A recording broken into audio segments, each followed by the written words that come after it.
ಆ ದಿನ ಮಧ್ಯಾಹ್ನದ ಊಟಕ್ಕೆ ಅರ್ಜುನ್ ಬರಲಿಲ್ಲ. ಅನ್ವಿಕಾಗೆ ಫೋನ್ ಮಾಡಿ ವಿಷಯ ತಿಳಿಸ್ದ. ಅನ್ವಿಕಾಳನ್ನು ನೋಡೋದಕ್ಕೆ ಅಂದೇ ರಾಧಾಕೃಷ್ಣ ಅವರ ಮನೆಗೆ ಬಂದರು. ಮನೆಯಲ್ಲಿ ಬರ್ತಿದ್ದ ಒಳ್ಳೆಯ ಸುಗಂಧಕವರು ಇಡೀ ಮನೆಯನ್ನು ನೋಡ್ತಾ, ಅನ್ವಿಕಾ, ಮನೆಯಲ್ಲಿ ಈ ಹೊಸ ಪರಿಮಳ ಏನು ಅಂತ ಕೇಳಿದ್ರು. ಅವರಿಗಾಗಿ ಸಕ್ಕರೆ ರಹಿತ ಜ್ಯೂಸ್ ನೀಡ್ತಾ, ಊಹಿಸಿ ಸರ್ ಅಂದ್ಲು ಕಿರಿನಗೆ ಬೀರುತ್ತಾ. ನನಗೆ ತಿಳಿಯದೆ ಮನೆಯಲ್ಲಿ ಏನೂ ನಡೆಯೋದು ಏನಾಗಿರ್ಬೋದು ಅಂತ ಎಷ್ಟು ಆಲೋಚಿಸಿದ್ರು ಅವರಿಗೇನು ಹೊಳೆಯದೆ, ನೀನೇ ಹೇಳನ್ವಿಕಾ ಅಂದರು. ಹೇಳಲ್ಲ, ತೋರಿಸ್ತೀನಿ ಅಂದ್ಲು. ಎಂದು ಇಲ್ಲದ ಸಂತೋಷ ಅನ್ವಿಕಾಳ ಮುಖದಲ್ಲಿ ಕಾಣ್ತಿರೋದನ್ನ ನೋಡಿ, ನೀನು ಬಹಳ ಸಂತೋಷವಾಗಿದೆಯಾ ಅಂದರೆ ಖಂಡಿತವಾಗಿಯೂ ಒಳ್ಳೆ ವಿಷಯವೇ ಆಗಿರುತ್ತೆ ತಾಯಿ ಅನ್ನುತ್ತಾ ಜ್ಯೂಸ್ ಕುಡಿದು ಅನ್ವಿಕಾಳ ಜೊತೆ ಮೇಲಿನ ಮಹಡಿಗೆ ಹೋದರು. ಬರ್ತಿದ್ದಂತೆ ಅವರ ಕಣ್ಣುಗಳು ಆಶ್ಚರ್ಯದಿಂದ ಅರಳಿದ್ವು. ಎದುರಿಗಿದ್ದ ಸೀತಾರಾಮರ ಫೋಟೋ ನೋಡಿ ದಿವ್ಯವಾಗಿ ಬೆಳಗ್ತಿದ್ದ ಅಖಂಡ ದೀಪದ ಜ್ಯೋತಿಯನ್ನು ನೋಡಿ ಅವರು ಕಣ್ಣೀರು ಹಾಕಿದ್ರು. ಅನ್ವಿಕಾ, ಅಮ್ಮ, ಇದು ನಿಜವೇ ಅಥವಾ ನಾನೇನಾದರೂ ಕನಸು ಕಾಣ್ತಿದ್ದೀನಾ?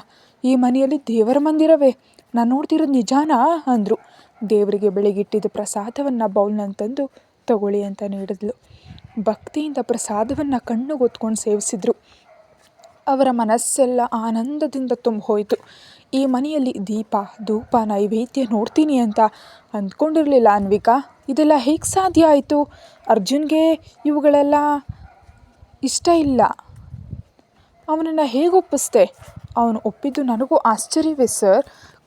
ಖುಷಿಯ ರೂಮ್ ಬದಲಾವಣೆ ಮಾಡುವಾಗ ಮನೆಯಲ್ಲಿ ದೇವರ ಮಂದಿರ ಇಲ್ಲ ಅಂತ ತಿಳಿದು ಧೈರ್ಯ ಮಾಡಿ ಸರ್ ಹತ್ರ ಕೇಳಿದೆ.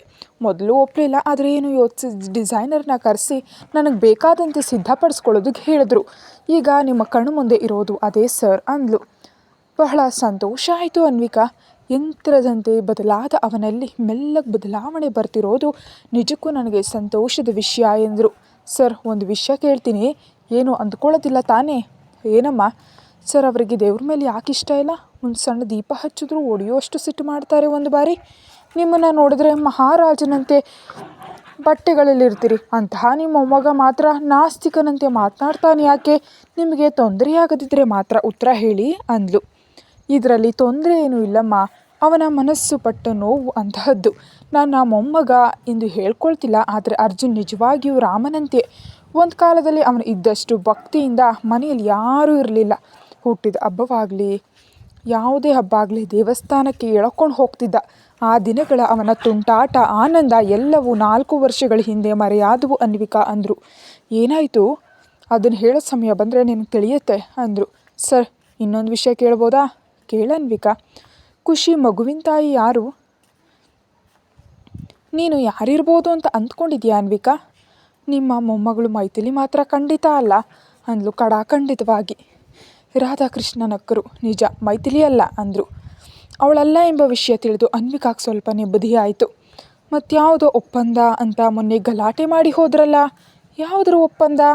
ಅವನ್ನೆಲ್ಲ ನಿನ್ನ ಹತ್ರ ಹೇಳಿದ್ರೆ ನನ್ನ ಮೊಮ್ಮಗನನ್ನು ಇಲ್ಲಿಗೆ ಬರೋದಕ್ಕೆ ಬಿಡಲ್ಲ. ಅವನನ್ನು ಮತ್ತು ಆ ಮಗುವನ್ನು ನೋಡೋದಕ್ಕೆ ನನಗಾದರೂ ಅನುಮತಿ ನೀಡಿದ್ದಾನೆ. ಅದನ್ನು ನಾನು ಕಳೆದುಕೊಳ್ಳಲಾರೆ. ಕ್ಷಮಿಸು ತಾಯಿ ಅಂದರು. ಅಯ್ಯೋ ಸರ್, ನೀವು ಹಾಗನ್ಬೇಡಿ, ತಪ್ಪು ನನ್ನದೇ. ಕೇಳಿ ನಿಮಗೆ ತೊಂದರೆ ಕೊಟ್ಟೆ. ಖುಷಿ ಅಂದರೆ ಸರ್ ಅವರಿಗೆ ಬಹಳ ಪ್ರೀತಿ, ಅದಕ್ಕೆ ಏನೋ ಕೇಳಬೇಕನ್ನಿಸ್ತಷ್ಟೇ. ಇದೆಲ್ಲ ನಿಮ್ಮ ಕುಟುಂಬದ ವಿಷಯ, ನಾನು ಕೇಳಬಾರ್ದು ಅಂತ ನನಗೆ ತಿಳಿದಿದೆ, ಕ್ಷಮಿಸಿ ಅನ್ನುತ್ತಾ ಬಿಸಿ ಬಿಸಿ ಅನ್ನ, ಬೇಳೆ ಸಾರು, ಉಪ್ಪಿನಕಾಯಿ ಇದೆ, ಊಟ ಮಾಡಿ ಬನ್ನಿ ಅಂದ್ಲು. ಸರ್ ಅನ್ನೋದು ಪರಕೀಯ ಅನಿಸುತ್ತೆ ಅನ್ವಿಕಾ, ತಾತ ಅಂತ ಕರಿ ಅಂದರು ರಾಧಾಕೃಷ್ಣ. ತಾತಾನಾ?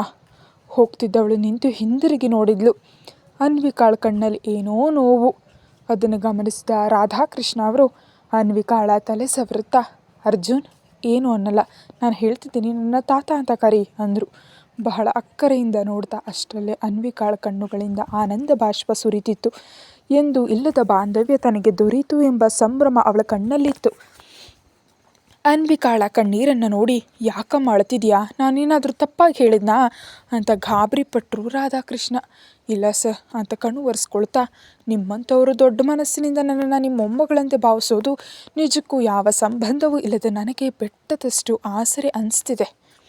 ಇಷ್ಟು ದಿನ ಎಲ್ಲರೂ ನನ್ನವರೇ ಅಂದ್ಕೊಂಡೆ, ಆದರೆ ಇದುವರೆಗೆ ಯಾರೂ ಕೂಡ ನೀನು ನಮಗೆ ಇಂತಹಳು ಅಂತ ಹೇಳಲಿಲ್ಲ. ಈ ಕೆಲವು ದಿನಗಳ ಪರಿಚಯಕ್ಕೆ ನೀವು ಮೊಮ್ಮಗಳ ಸ್ಥಾನ ನೀಡಿದಿರಿ, ಆ ಸಂತೋಷದ ಕಣ್ಣೀರು ಇವು ಸರ್ ಅಂದ್ಲು. ನನಗೆ ನಿನ್ನಂತಹ ಮೊಮ್ಮಗಳಿದ್ದಿದ್ದರೆ ನನ್ನ ಮೊಮ್ಮಗನಿಗೆ ಈ ಪರಿಸ್ಥಿತಿ ಬರ್ತಿರಲಿಲ್ಲ ಅನ್ವಿಕಾ. ಅವನಿಗೆ ಎಲ್ಲರೂ ಇದ್ದಾರೆ, ಅಮ್ಮ, ಅಪ್ಪ, ಅತ್ತೆ, ಮಾವ, ಬಾವ, ತಂಗಿ, ಕೊನೆಗೆ ತಾತನಾದ ನಾನು ಕೂಡ. ಆದರೆ ಅವನಿಗೆ ಯಾರೂ ಸಹಾಯ ಮಾಡೋದಕ್ಕೆ ಸಾಧ್ಯ ಆಗಲಿಲ್ಲ. ಜೊತೆಯಾಗಿ ಇರೋದಕ್ಕಾಗಲಿಲ್ಲ. ಪುಟ್ಟ ಮಗುವಿನೊಂದಿಗೆ ಒಬ್ಬಂಟಿಯಾಗಿ ಯಾರು ಇಲ್ಲದವನಂತೆ ಬದುಕ್ತಿದ್ರೆ ನನ್ನ ಮನಸ್ಸು ಚುರುಕಂತಿದೆ. ಈಗ ನೀನು ಬಂದಿದೆಯಾ, ಕೆಲಸಕ್ಕಾಗಿ ಬಂದಿದೆಯಾ, ಆದರೆ ಜೀವನ ಪೂರ್ತಿ ಇಲ್ಲೇ ಇರಬೇಕೆಂಬುದು ನನ್ನ ಆಸೆ ಅಂದರು. ಸರ್, ಏನಂತಿದ್ದೀರಿ ನೀವು? ಅನ್ವಿಕಾಳಲ್ಲಿ ಭಯ ಉಂಟಾಯಿತು ಅವ್ರು ಹಾಗೆ ಹೇಳ್ತಿದ್ರೆ. ಅನ್ವಿಕಾಳ ಗಾಬರಿ ನೋಡಿ, ಅದೇನಮ್ಮ, ಖುಷಿಗಾಗಿ ಯಾವಾಗಲೂ ಒಬ್ಬ ಮನುಷ್ಯ ಜೀವನ ಪೂರ್ತಿ ಇರಬೇಕು? ಈಗ ಪುಟ್ಟವಳು ಇನ್ನು 10 ವರ್ಷಕ್ಕೆ ದೊಡ್ಡವಳಾಗ್ತಾಳೆ. ತಂದೆ ಸ್ಥಾನದಲ್ಲಿರೋ ಅವನು ಎಲ್ಲವನ್ನ ನೋಡ್ಕೊಳ್ಳೋದಕ್ಕೆ ಸಾಧ್ಯವಾಗೋದಿಲ್ಲ. ತಾಯಿಯಂತೆ ನಿನ್ನಂಥ ಹುಡುಗಿ ಬೇಕು. ಅದಕ್ಕೆ ಹೇಳಿದೆ, ಮಗುವಿಗಾಗಿ ಆದರೂ ನೀನು ಯಾವಾಗಲೂ ಇಲ್ಲೇ ಇರಬೇಕು ಅಂತ. ಏನೋ ಸರ್, ಅದು ನಿಮ್ಮ ಮೊಮ್ಮಗನ ಕೈಯಲ್ಲಿದೆ. ನನ್ನದು ಕೆಲಸ ಇರಬೇಕೋ ಹೋಗಬೇಕೋ ಅನ್ನೋದು ಅವರ ನಿರ್ಧಾರ. ಖುಷಿಯನ್ನು ಬಿಟ್ಟು ಹೋಗೋದು ನನಗೂ ಇಷ್ಟ ಇಲ್ಲ ಅಂದ್ಲು. ಇದೇ ಮಾತಿನ ಮೇಲೆ ಇರು ಅನ್ವಿಕಾ, ಅರ್ಜುನ್ ಜೊತೆ ನಾನು ಮಾತಾಡ್ತೀನಿ ಅಂದರು. ಸಾಯಂಕಾಲದವರೆಗಿದ್ದರು ರಾಧಾಕೃಷ್ಣ ಅವರು. ಸ್ವಲ್ಪ ಹೊತ್ತು ಮಗುವಿನ ಜೊತೆ ಆಟ ಆಡಿದ ನಂತರ ಅರ್ಜುನ್ನಿಂದ ಫೋನ್ ಬಂತು. ಅರ್ಜುನ್ ಆಫೀಸ್ಗೆ ಬರೋದಕ್ಕೆ ಫೋನ್ ಮಾಡಿದಾನಮ್ಮ, ಏನಾದರೂ ಬಿಸ್ನೆಸ್ ವಿಷಯ ಇರ್ಬೋದು, ಹೋಗಿ ಬರ್ತೀನಿ ಅಂತ ರಾಧಾಕೃಷ್ಣ ಅವರು ಹೊರಟು ಹೋದರು. ಖುಷಿಗೆ ಮೈಥಿಲಿ ತಾಯಿಯಲ್ಲ ಎಂಬ ಮಾತಿಗೆ ಅನ್ವಿಕಾ ಸಂತೋಷಪಟ್ಲು. ಆಕೆಯ ನಿರ್ಲಕ್ಷ್ಯ ಖುಷಿಗೆ ಒಳ್ಳೆಯದಲ್ಲ. ಆದರೂ ತನ್ನ ಭ್ರಮೆ ಇರ್ಬೋದು. ಆ ರಾಕ್ಷಸ ಇರುವಾಗ ಖುಷಿ ನೆರಳನ್ನು ಮುಟ್ಟಲು ಕೂಡ ಯಾರಿಗೂ ಸಾಧ್ಯ ಇಲ್ಲ. ಬಾಲ್ ಜೊತೆ ಆಟ ಆಡ್ತಿರೋ ಮಗುವನ್ನು ನೋಡಿ ಎತ್ಕೊಂಡು, ಎಷ್ಟು ಅದೃಷ್ಟವಂತೆ ಗೊತ್ತಾ ಖುಷಿ ನೀನು? ಪ್ರಪಂಚದ ಶ್ರೇಷ್ಠ ತಂದೆ ನಿನಗಿದ್ದಾನೆ. ನನಗಷ್ಟು ಅದೃಷ್ಟವಿಲ್ಲ. ಅದಕ್ಕೆ ಅಮ್ಮ ಅಪ್ಪನ ಪ್ರೀತಿಗೆ ದೂರ ಆದೆ. ಆ ಕೊರತೆ ನಿನಗೆ ಬರದಂತೆ ನೋಡ್ಕೊಳ್ತೀನಿ ಬಂಗಾರ. ಬಾಲ್ಯದಲ್ಲಿ ಅಮ್ಮನಿಂದ ಎಂಥ ಪ್ರೀತಿಯನ್ನು ನಾನು ಪಡೀಬೇಕಂತ ಬಯಸಿದ್ದೀನೋ ಅದಕ್ಕಿಂತ ಹೆಚ್ಚಿನ ಪ್ರೀತಿಯನ್ನು ನಿನಗೆ ನೀಡ್ತೀನಿ ಅಂದ್ಕೊಳ್ತಾ ಪ್ರೀತಿಯಿಂದ ಅವಳನ್ನ ಅಪ್ಕೊಂಡ್ಳು. ಆ ದಿನ ರಾತ್ರಿ ಅರ್ಜುನ್ ಇನ್ನೂ ಬರಲಿಲ್ಲ. ಖುಷಿಗೆ ಆಹಾರ ನೀಡಿ ತಾನು ತಿನ್ನದೆ ಪುಸ್ತಕ ಓದುತ್ತಾ ಕಾಯ್ತಿದ್ಲು. 10 ಗಂಟೆಗೆ ಬಂದ ಅರ್ಜುನ್.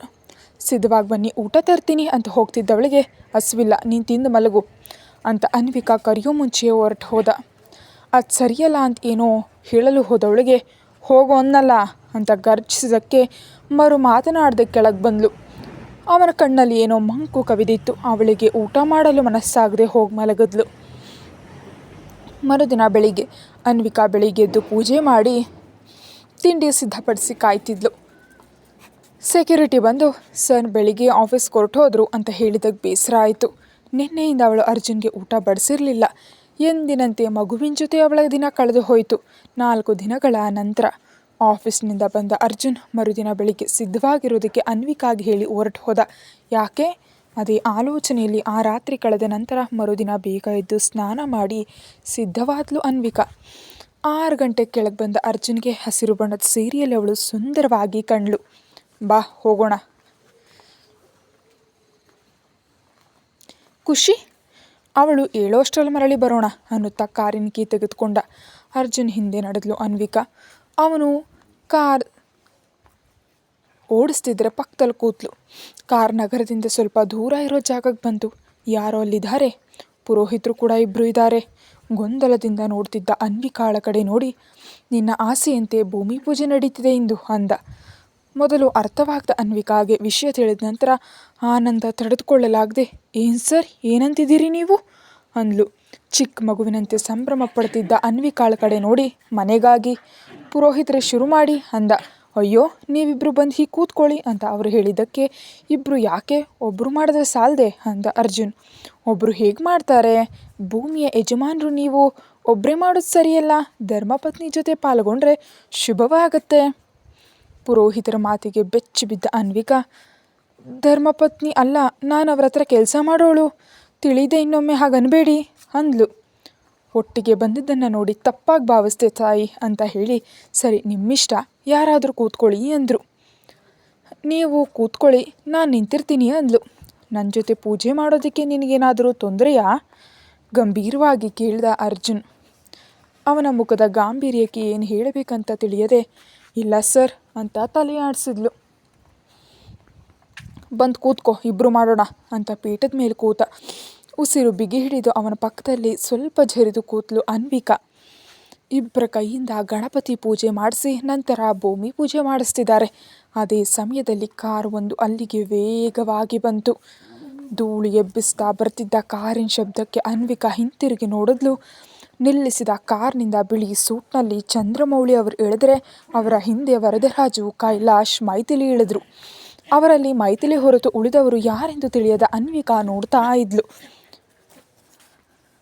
ನೋಡಪ್ಪ, ಪೂಜೆ ಪೂರ್ತಿ ಆಯಿತು, ಇಟ್ಟಿಗೆ ಇಟ್ಟು ಶಂಕುಸ್ಥಾಪನೆ ಕೂಡ ಮಾಡಿ ಅಂದರು ಪುರೋಹಿತರು.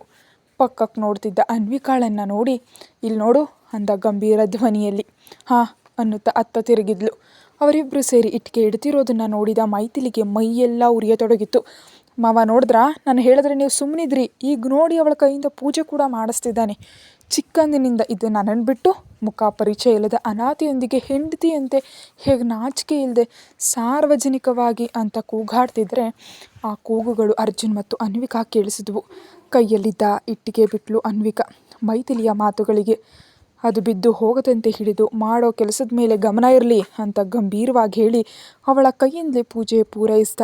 ಪೂಜೆ ಮುಗೀತು ಅಂತ ಪುರೋಹಿತರು ಮಾತಿಗೆ ಕಾಂಟ್ರಾಕ್ಟರನ್ನು ನೋಡ್ದ. ಅವನು ಬಂದು, ನಾವು ನೋಡ್ಕೊಳ್ತೀವಿ ಸರ್ ಅಂತ ಉಳಿದ ಇಟ್ಟಿಗೆಗಳನ್ನ ಜೋಡಿಸ್ದ.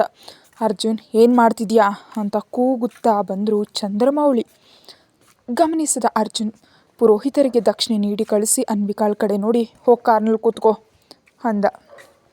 ನೀವು ಬರ್ತೀನಿ ಹೋಗು ಎಂದಿದ್ದಕ್ಕೆ ಸರಿ ಅಂತ ಹೋಗ್ತಿದ್ದಾಗ ಅಡ್ಡ ಬಂದ ಮೈಥಿಲಿ, ಎಲ್ಲಿಗೆ ಜಾರ್ಕೊಳ್ತಿದ್ಯಾ ಮಾಯಾಂಗಿನಿ, ನಿನ್ನ ಅಂತ್ಯ ನೋಡೋದಕ್ಕೆ ಬಂದಿದ್ದೀನಿ ಅಂತ ಮುಂದೆ ಬಂದಳು ಮೈಥಿಲಿ.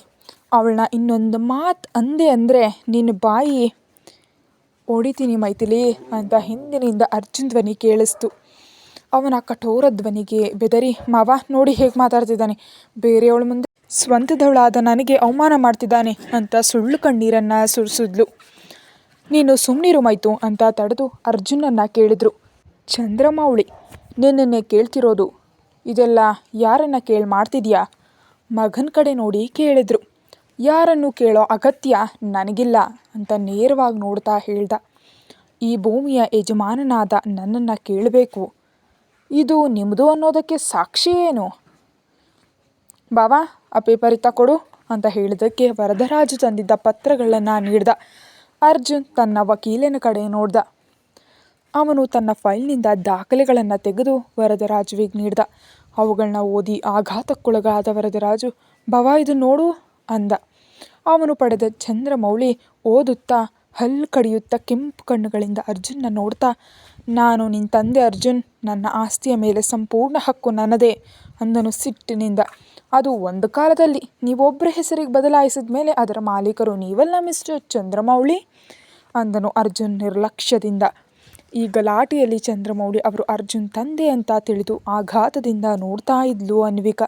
ನನ್ನ ಕಥಾಲೋಕ ಚಾನಲ್ ಸಬ್ಸ್ಕ್ರೈಬ್ ಆದವ್ರಿಗೆ ಎಕ್ಸ್ಟ್ರಾ ಎಪಿಸೋಡ್ ಲಿಂಕನ್ನು ಕಳಿಸ್ತೀನಿ.